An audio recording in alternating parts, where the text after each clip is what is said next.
Kaixo, ongi etorri a un nuevo programa del canal de la SCIVI. Hoy me han dado la oportunidad de hacer esta entrevista. Hoy abordaremos un tema que poco o nada se está hablando en los medios de comunicación y que se calcula que ya afecta a 2 millones de personas en España. Les estoy hablando del long COVID, COVID postagudo o mal llamado COVID persistente. Y qué mejor para hablar de ello que la presidenta de la Asociación de Long COVID Euskal Herria. Hoy tengo el placer de recibir en plató a Isabel Delgado.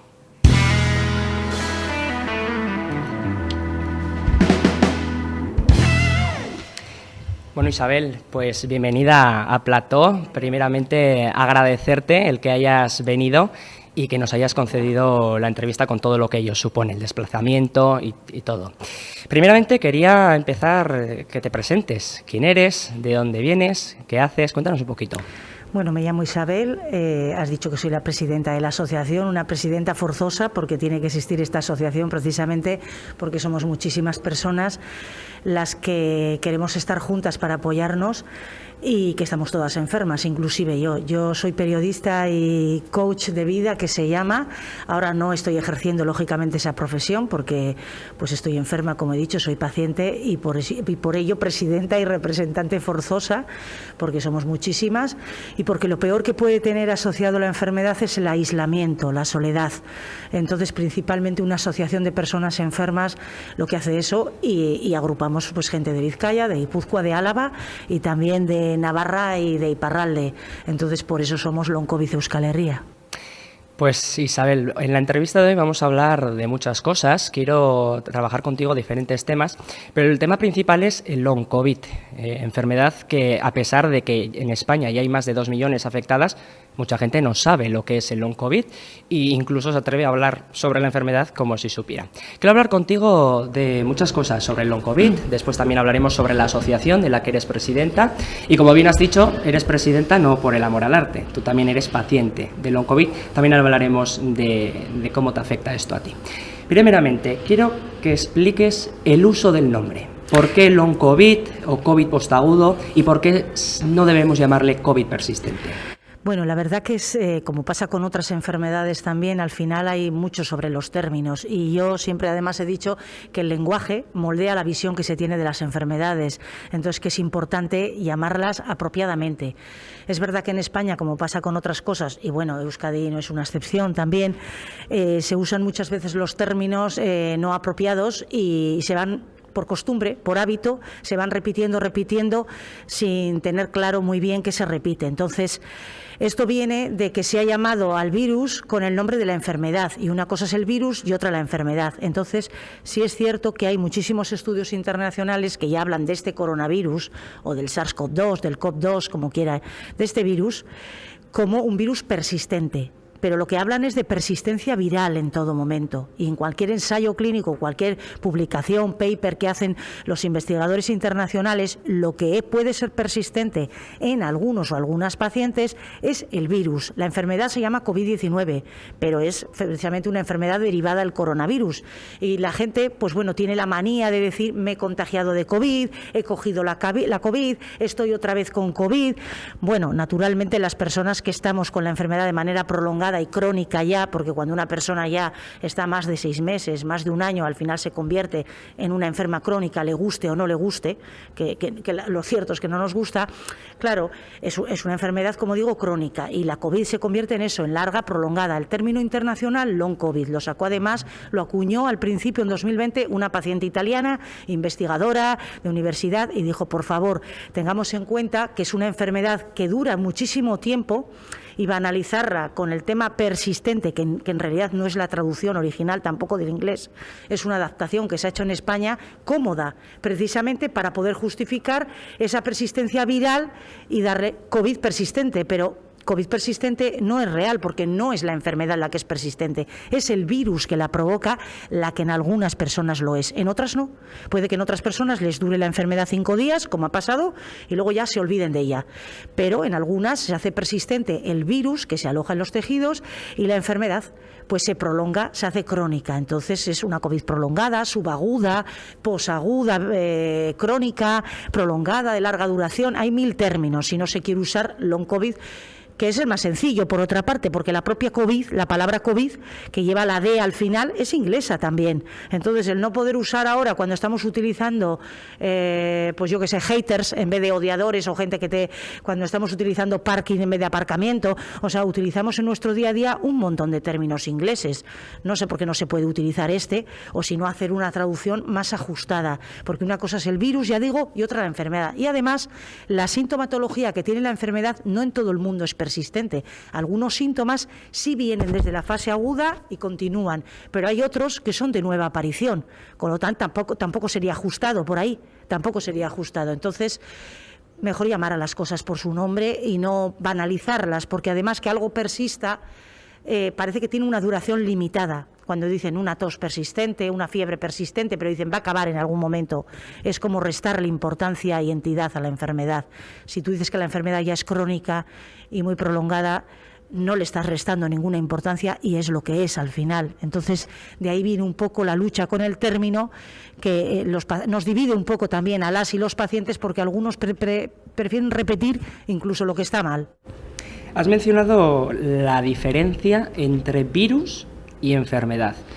Claro, la gente a veces dice lo que decías, ¿no? He cogido el virus, he cogido la COVID, he cogido... ¿La diferencia exacta entre el virus y la enfermedad cuál es? ¿La sintomatología? Pues como todas las enfermedades, que tú puedes coger un virus y no enfermarte, y es lo que ha ocurrido. Cada vez que una persona daba positivo en una PCR, quien la daba, porque ya sabéis que en la primera hora llegaron tarde, no hubo PCRs para todo el mundo, y muchos y muchas pacientes se quedaron colgados, sin diagnóstico, porque no hubo. Y la PCR lo único que indica es que en ese momento tienes carga viral positiva y que tú puedes contagiar a otra persona, es decir, que eres infecciosa, pero no que te vas a poner enfermo, porque hay mucha gente que no se ha puesto enferma. Entonces nos encontramos que hay muchas personas en la calle que dicen, es que a mí la COVID, porque es no es él, pero bueno, es que a mí la COVID no me ha hecho nada. Claro, porque no has tenido la COVID, tú te has contagiado del coronavirus. No quiere decir que te vayas a enfermar de la COVID, porque hay mucha gente que no ha enfermado en ese momento, o que si ha enfermado, hay otras personas que han tenido COVID y les ha durado 5 días, 10, y luego ya se olvidan. Pero evidentemente hay que distinguir en todas las enfermedades lo que es ser infeccioso o contagioso y lo que es estar enfermo. Todo el mundo que se contagia no se pone enfermo, porque entonces la COVID es solo la enfermedad. Es lo mismo que el VIH y el SIDA. También, o sea, una cosa es el nombre del virus, otra la enfermedad. Entonces, es verdad que con otros virus casi siempre todo el mundo se pone enfermo de ese contagio. En este caso, no. Todo el mundo no ha enfermado de la COVID, por tanto, quien dice que no tiene importancia es que no se enfermó nunca. Estamos viendo, mientras que hablamos, imágenes sobre diferentes lemas, ¿no?, que tenéis no solo en la asociación, sino que también... Internacional, sí. Aquí, por ejemplo, estamos viendo estos de vuestra asociación, ¿no?, que luego hablaremos de ello. Te quería preguntar, ya hemos explicado la diferencia, ¿no?, entre el virus y la enfermedad. Los que tenéis, los pacientes de long COVID, tenéis la misma enfermedad. Como hemos dicho antes, tú misma también padeces long COVID. ¿Cómo te ha cambiado la vida? Porque te ha cambiado la vida después, el antes y el después. ¿Qué sintomatologías tienes durante el día a día?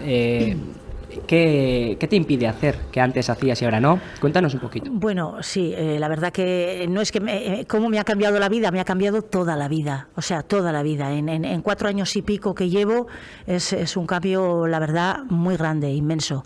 O sea, de antes de poder hacer, yo me levantaba por las mañanas, simplemente ahí hay un cambio evidente. Yo nada más levantarme, desayunaba y me iba a nadar todos los días. Yo ahora no lo hago. Y nadaba bien. Después iba a andar y ya después empezaba a trabajar, pero ya primero tenía esa dosis de ejercicio y como yo que no la puedo hacer ahora, porque no puedo respirar bien, yo no puedo hacer ahora ni hago medio largo y estoy agotada, y antes estaba 45 minutos nadando, porque además he nadado toda la vida. Quiero decir, lo mismo que alguien hace otro deporte, yo he nadado desde que tengo, o sea, mi padre me lanzó la primera vez al agua así y dijo, flota. Y así aprendí a nadar. Entonces, porque siempre he vivido en costa. Y claro, al final era algo que iba en mí, que yo ahora mi cuerpo lo echa en falta. Ya no es que lo haga falta porque es que realmente lo necesito. Y suponía y el andar todos los días. Entonces ya simplemente por eso me ha cambiado la vida. Pero me ha cambiado en que tan radical como que antes la casa no se me caía encima y ahora paso mucho más tiempo en casa que lo que es en la calle. Muchísimo más tiempo. O sea, en la calle un día tienes que hacer alguna cosa, como este esfuerzo que has señalado tú antes, que hacemos, el trayecto, venir aquí. Yo vivo, que me has preguntado, en Guecho, en Vizcaya, que salen unas imágenes en la concentración, en el Puerto Viejo, uno de los rincones más bonitos de Euskal Herria, y allí, y claro, el trayecto hasta aquí, el tiempo de estar aquí, que estoy encantada y que doy las gracias por la oportunidad de que hablemos de este tema. Pero claro, esto me supone luego, a la tarde yo ya no voy a hacer nada más, me quedo en casa, porque esto para mí que hago, estas horas, el venir hasta aquí, es como un trabajo, es como si estuviera 8 horas en un puesto de trabajo, que evidentemente ahora no se puede hacer. Pero es que no solo es eso, es que cuelgas la ropa y la cuelgas a sesiones, como digo yo. Una colada, tú la cuelgas o sea, de repente cuelgas 2 piezas, te sientas y descansas. Cuelgas otras 2. Entonces, esto, si no se ve, yo entiendo que es como complicado de pensar que cosas sencillas no se pueden hacer de la misma manera. Incluso el hablar un tiempo largo, claro, te supone un agotamiento. Tú estás a lo largo al principio del día, tienes la fuerza y las pilas, como digo yo, para poder estar haciendo algo, pero luego, si cualquier persona que solo está con nosotros compartiendo 10, 20, 30 minutos a lo sumo, igual te ve con toda la fuerza del mundo, pero como se quede un rato más, va viendo cómo te apagas, pues como el smartphone, que tiene todas las funciones maravillosas y puede hacer de todo, pero si la batería se va, si tú no lo cargas, ese móvil, muchas personas dicen, está en argot adolescente, está muerto, está muerta, o sea, ¿cuál es el móvil? Pues aquí la diferencia es que tú no tienes un cargador para cargarte en ningún sitio y que las funciones de tu cuerpo vuelvan a arrancar. Tendrás que esperar como más hasta el día siguiente, en el mejor de los casos. A veces, sin saberlo, puede ser dentro de 2 días, porque tampoco podemos medir y siempre no es igual, es muy fluctuante. Entonces, igual hay días que de un esfuerzo anterior te recuperas al día siguiente, como puede haber que te recuperas a los 3 días o a los 4, depende. No lo sabes. Es verdad que intentamos medir los esfuerzos, porque cuando ya llevas mucho tiempo con la enfermedad, te vas conociendo tu cuerpo y la propia enfermedad, y intentas dosificar, viendo que muchas tareas no puedes hacerlas en el día. Entonces tienes que intentar hacer una y a veces no la vas a terminar esa una. Eso es muy duro de asumir, muy duro. Entonces, cuando hablas de sintomatología, sí, me parece bien que hagas esa pregunta, porque al final creo que ha pasado ya mucho tiempo y la gente que no nos conoce o que no conoce de la enfermedad, como tú has dicho al principio, siempre se fija solo en preguntar ¿y qué síntomas tienes? Y tú le puedes decir a una persona, pues mira, tengo febrícula todas las tardes, tengo tos cuando llevo hablando mucho tiempo, hago las digestiones mal, tengo escalofríos. Otras personas tienen intolerancia al calor, intolerancia al frío, no regulas bien eso, la temperatura, como digo, la frecuencia cardíaca, que a veces en reposo es como si estuvieras corriendo un maratón, con lo que desgasta eso. Es una sensación horrible. Yo, por ejemplo, la tengo, tomo medicación para ello, porque si no estaría simplemente sentada a 150 o a 200 pulsaciones. Eso, sentirlo, es horrible para vivir. Parece que el corazón se te sale como si estuvieras de Mendizale en las cumbres más altas. Y claro, eso, entonces, al final son muchas cosas juntas, pero yo creo que más que centrarse solo en qué síntomas tienes, porque claro, en las demás enfermedades, como ya están reconocidas, tú no le preguntas a una enferma, a un enfermo de cáncer, que es una enfermedad súper seria y, digamos, la enfermedad con mayúsculas, que todo el mundo respeta y entiende. Pero yo no veo que nadie le pregunte, y estoy segura que muchas personas no saben de ninguna enferma y enfermo de cáncer qué tiene todos los días en su casa. Saben que tiene cáncer. Y a muchas veces lo identifican en las mujeres porque no tienen cabello o porque llevan un gorrito, un pañuelo y demás. Entonces lo identifican y dicen, tiene cáncer, y se queda ahí, pero nadie le pregunta con qué síntomas vives día a día. Con la COVID-19 pasa igual, y yo creo que además es como es un desafío todavía y es un reto. Entonces ya no es tanto la sintomatología que produce, sino como las patologías que desarrollas, adyacentes a la propia enfermedad y que nos preocupan. Muchas personas han debutado con diabetes, con hipertensión, con exceso de colesterol, con los glóbulos rojos por las nubes, el cortisol bajísimo, y pues de repente debutan también con hipotiroidismo.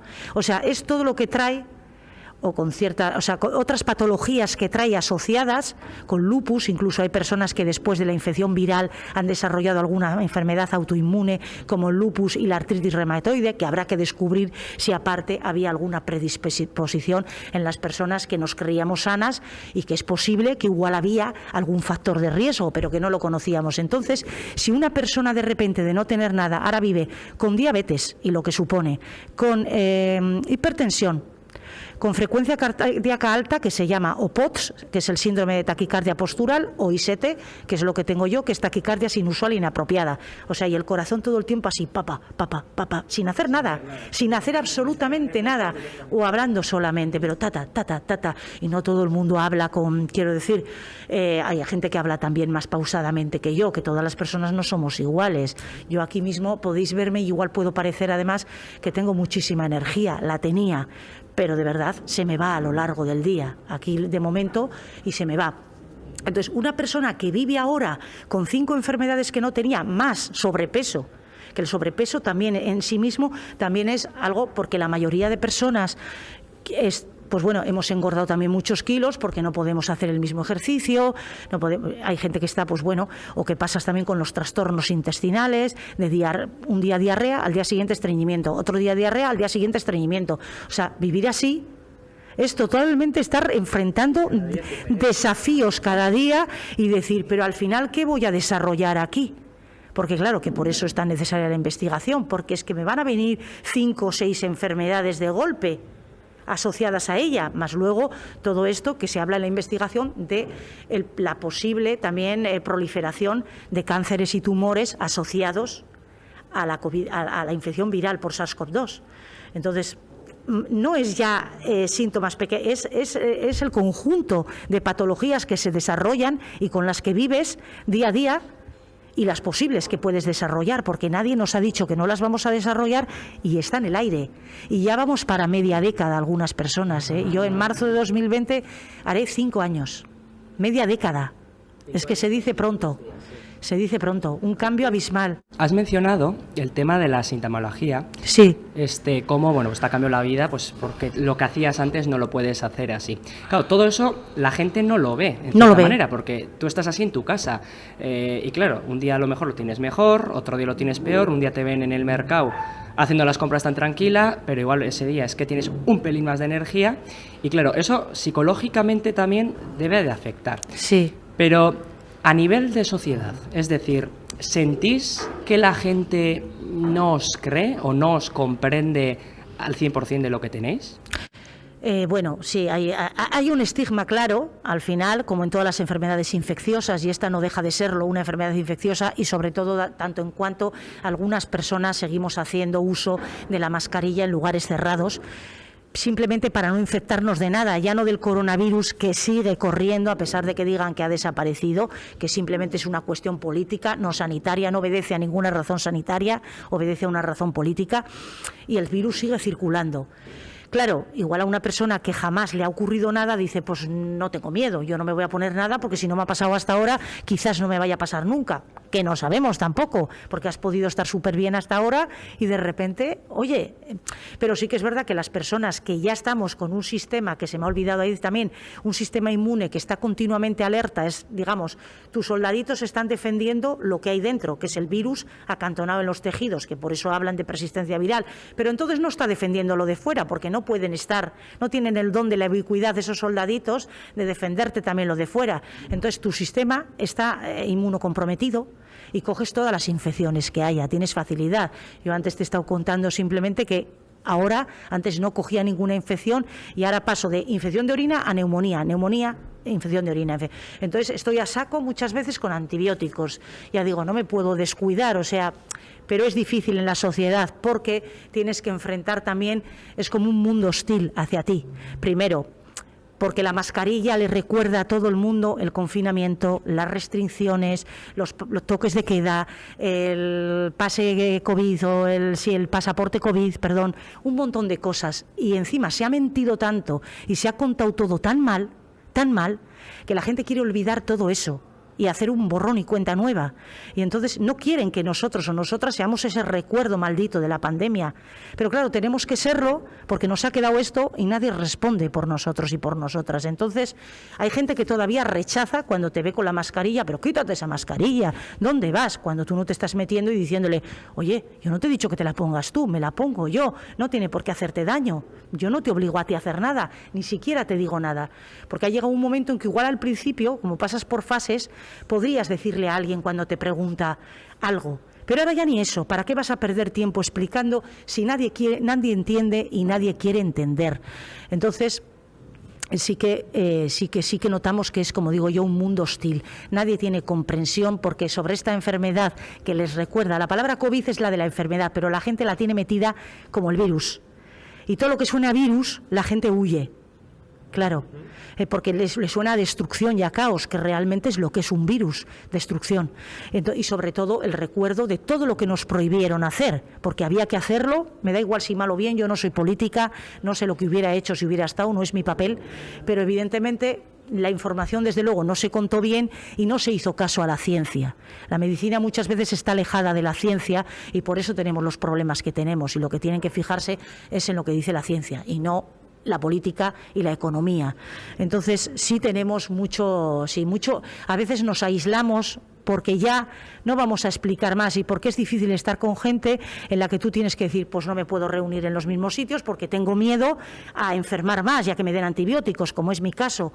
Entonces, no, la gente no quiere oír, y si te ve 2 segundos o 3, evidentemente no es consciente de lo enfermo que puedes estar. Como te he dicho antes, otra persona de otra enfermedad tiene distintivos.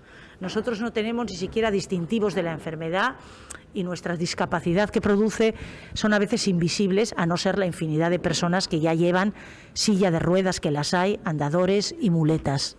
Ahora que mencionas el tema de la silla de ruedas y andadores, bueno, esos síntomas los entiendo perfectamente porque, bueno, mi propio padre también está desgraciadamente padeciendo el long COVID desde hace ya 3 años. Y bueno, los síntomas que comentabas hace un rato, el cansancio, el no poder hacer nada, todo eso, bueno, desgraciadamente me toca verlo diariamente en casa con mi aita.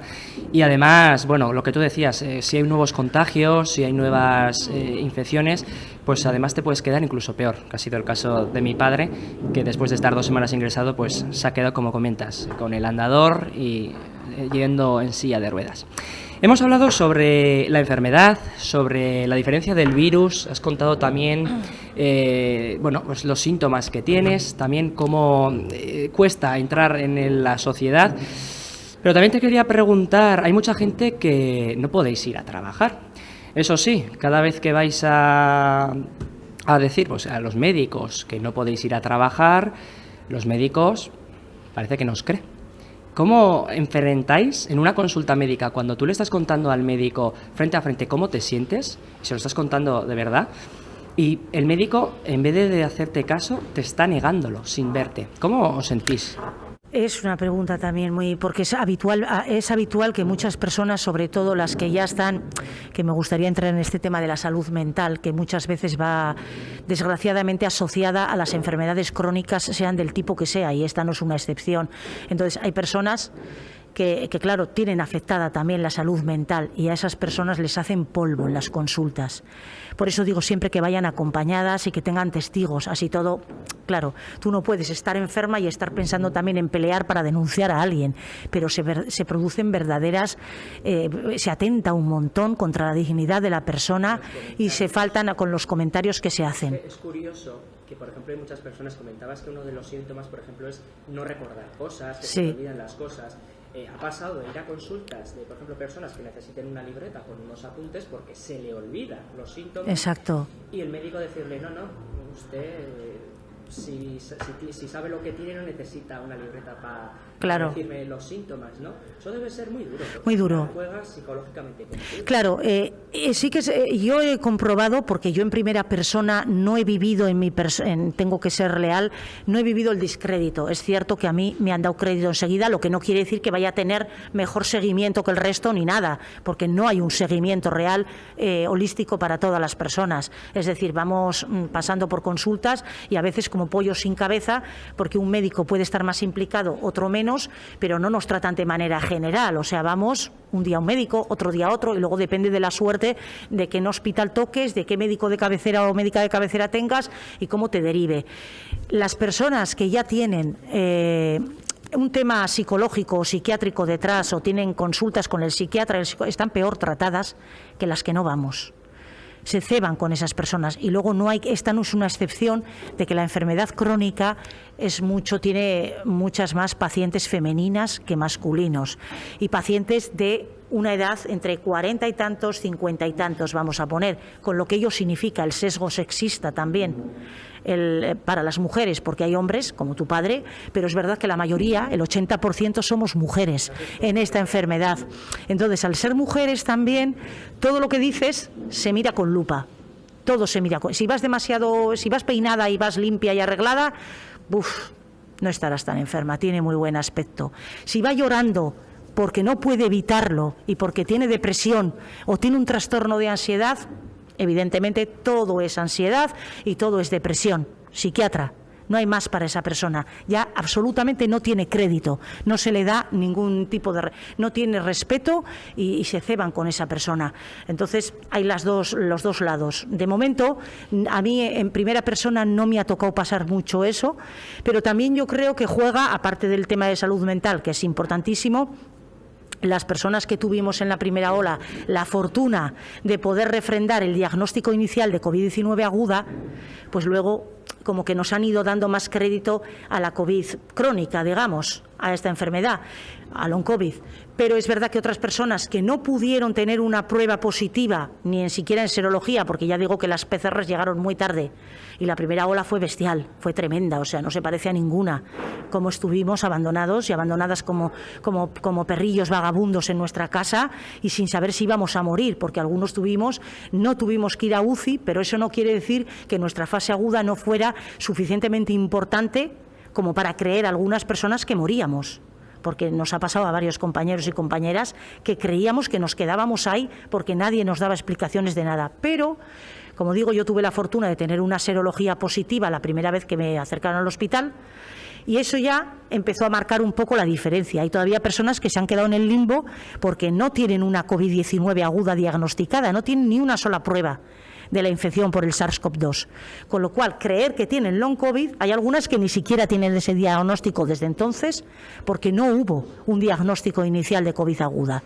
Pero luego lo que te he dicho, que es muy importante, de la salud mental y de que la mayoría seamos mujeres y vengan temas como que tenemos muchas cosas en la cabeza, como que las mujeres le damos mucha vuelta a todo, incluso comentarios bastante obscenos y que entran en la intimidad de las personas con recomendaciones que un doctor o una doctora pues se la pueden guardar para ellos, porque no hay que recomendar a las personas ni más relaciones sexuales, por decirlo finamente, ni otras cosas. No hay que recomendar. O sea, quiero decir, al final un doctor o una doctora tienen que ser serios, tienen que estar en el otro lado. Lo que les pedimos simplemente es que si no saben de esta enfermedad, por lo menos nos acompañen, no nos dejen tirados y tiradas y que no hagan juicios de valor. Con eso es suficiente. O sea, el médico y la médica están ahí, se supone que son los que saben, aunque haría falta más implicación, porque ya no solo el desconocimiento de la enfermedad para muchos, es sobre todo la falta de ganas, porque no interesa.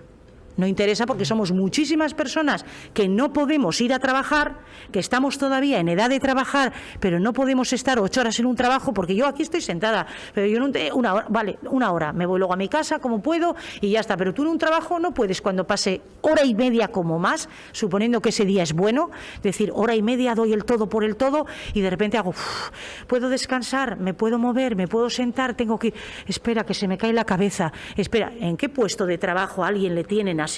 En ninguno, en ningún puesto de trabajo. Incluso cuando además muchas personas han pedido adaptación en algún trabajo que se pueda, de las pocas personas que están intentando, dejándose la piel por ir al trabajo y no perderlo, en las que han podido adaptarles algo, voy, después de que estoy una semana, cojo una baja.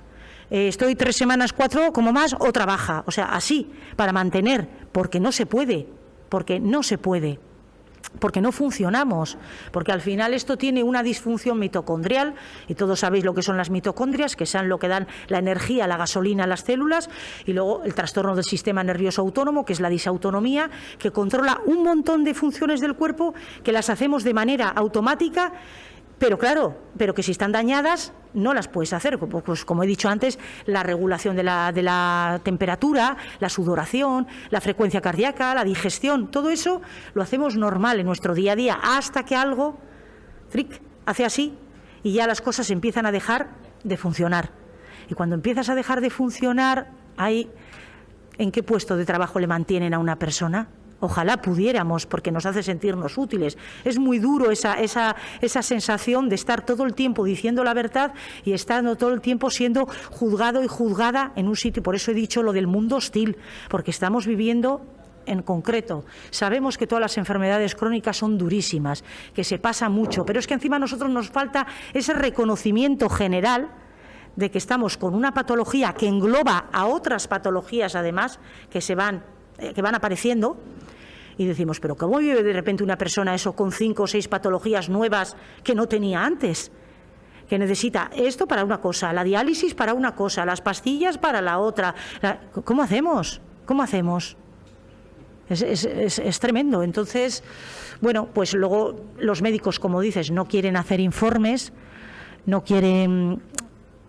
Nos damos por contentas algunas personas cuando simplemente nos escuchan y nos tratan con respeto, sin más, aunque nos digan no puedo hacer nada por ti. Y claro, has cumplido los días de baja, me veo obligado a dar el alta porque el INSS no me lo permite a mí que te la alargue más, y luego ahí te dejo, salga el sol por Antequera. Luego vas al INSS y el INSS también ve a una persona 5 minutos o 10 como más, no llegan a 10 muchas veces en el EBI, en los tribunales de la revisión, con lo cual esa persona no está apta para trabajar, pero si le dicen que está apta y otras personas van a su empresa, les hacen una revisión antes de entrar, no apta, despedida. O sea, son verdaderos desmanes todo lo que atravesamos. Son muchas cosas, o sea, es un problema no solo de salud pública, sino social también.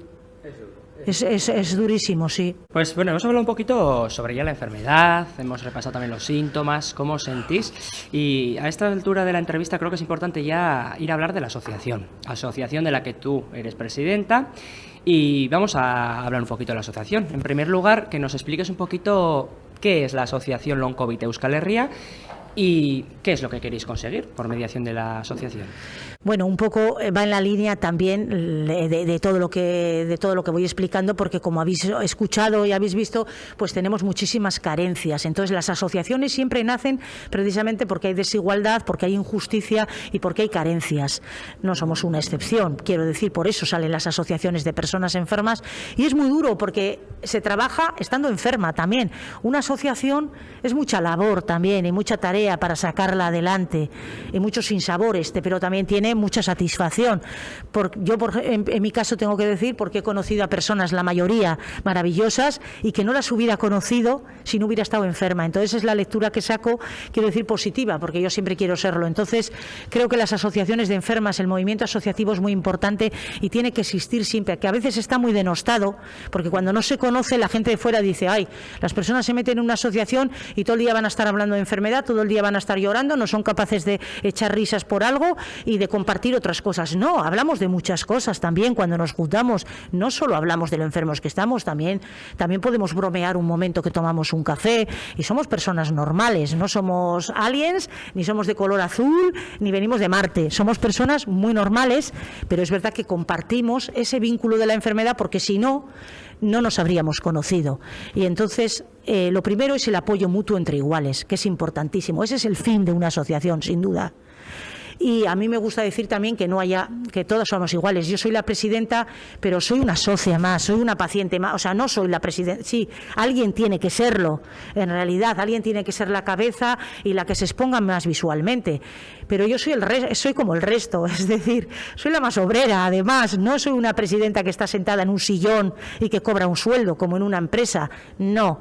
Soy la primera que pongo el pie en la calle y cojo el megáfono y me pongo a hablar en las concentraciones, o voy a Ararteko, o voy con los sindicatos, o voy con quien me dejen hablar para poder decir lo que nos está pasando. Has mencionado la palabra concentración y creo que es importante, has hablado de la unidad que tenéis, y en las concentraciones que soléis tener, creo que una vez al mes Sí. se puede ver, ¿no? Es Sí. decir, hacéis concentraciones a En lo distintos largo de puntos. Guipúzcoa, en Vizcaya, en Álava.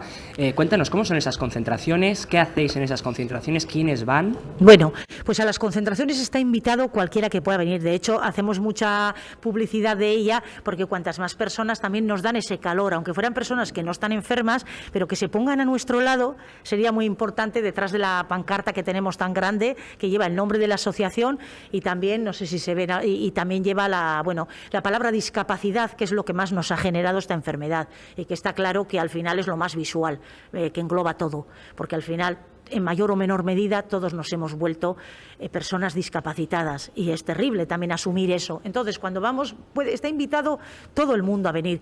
Lo hacemos en distintos puntos porque es lo más justo. A todas las personas nos cuesta movernos. No sería justo hacerlo o solo en Vizcaya, o solo en Guipúzcoa, o solo en Álava. Algún día nos tocará también Iparralde, que tenemos alguna persona de Iparralde y tenemos alguna persona de Navarra, por eso lo de llamarlo Euskal Herria, para que pudieran entrar también esas personas, dado que en Navarra pues no hay ninguna asociación y en Iparralde tampoco. Entonces, en alusión a más que ser solo Euskadi y ser Euskal Herria, que al final es lo que nos une a todos, la tierra y todas las cosas comunes, y siempre sumar y unirnos, pues entonces estamos todos allí. Y lo hacemos eso en distintos puntos para que no suponga solo para las mismas personas desplazarse, porque a veces es con el coche, a veces con el autobús, pero es muchísimo. Es conmovedor, yo creo, que vernos a todos en las concentraciones, porque muchas personas van con su sillita, con sus muletas o con los que sea, y yo creo que es la fuerza del grupo. La fuerza del grupo es conmovedora. Estamos viendo ahí imágenes, ¿no? Esa concentración es, me has dicho, de Algorta. Sí, donde yo vivo, en el puerto viejo de Guecho, de Algorta, que es donde yo vivo y que tocó esa vez allí, porque había mucha gente, era verano y consideramos que era un punto donde nos podía escuchar y ver mucha gente. Me llama la atención el detalle de que, aparte que estáis vestidos de verde, también lleváis globos de verde. ¿El verde en concreto es por algo? El verde es porque, el verde es el color de Euskal Herria, el color de la salud y el color de la esperanza y de la ilusión. Entonces engloba, el verde es el color que engloba muchas cosas, esa señal del verde, por eso ideé lo que fuera de color verde.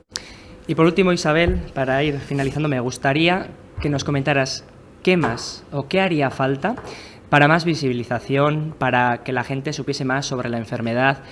¿Qué más os haría falta? No solo a nivel de asociación, sino a nivel de la sociedad. ¿Qué más haría falta? Bueno, ese es el motivo por el que salimos a la calle, para que intenten ver que somos personas normales y alguien un poco entienda pues también lo duro que es salir a la calle con la etiqueta de persona enferma, porque no estamos saliendo, y sobre todo que nos reunimos en sitios donde haya mucha gente, tú estás saliendo en ese momento porque estás enferma.